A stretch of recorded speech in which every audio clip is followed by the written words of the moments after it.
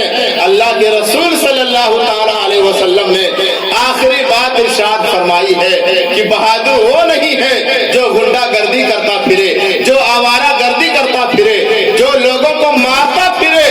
بہادر وہ ہے جو اپنی عورت پہ کبھی ہاتھ نہ اٹھائے، جو اپنی عورت کو کبھی نہ رلائے، جو اپنی عورت کو کبھی نہ ستائے، جو اپنی عورت پر اتیاچار نہ کرے، جو اپنی عورت پر ظلم نہ کرے، کیونکہ میرے آقا نے اسلام کا درس دیا ہے۔ جو عورتوں کو مارتا ہے، آقا فرماتا ہے یہ مسلمان نہیں ہے، یہ اسلامی طریقہ نہیں ہے۔ ہمارا مذہب مذہب اسلام ہے، یہ سیدھا مذہب ہے، یہ پیار کا محبت ہے، یہ پیار کا دین ہے، یہ محبت کا مذہب ہے، امن و شانتی کا مذہب ہے۔ میرے آقا نے ہر ایک کو عزت دی ہے، شوہر کو الگ عزت دی ہے، بیوی کو الگ عزت دی ہے، بہن کو الگ عزت دی ہے، بیٹی کو الگ عزت دی ہے، بھائی کو الگ عزت دی ہے، ماں کو الگ عزت دی ہے، باپ کو الگ عزت دی ہے۔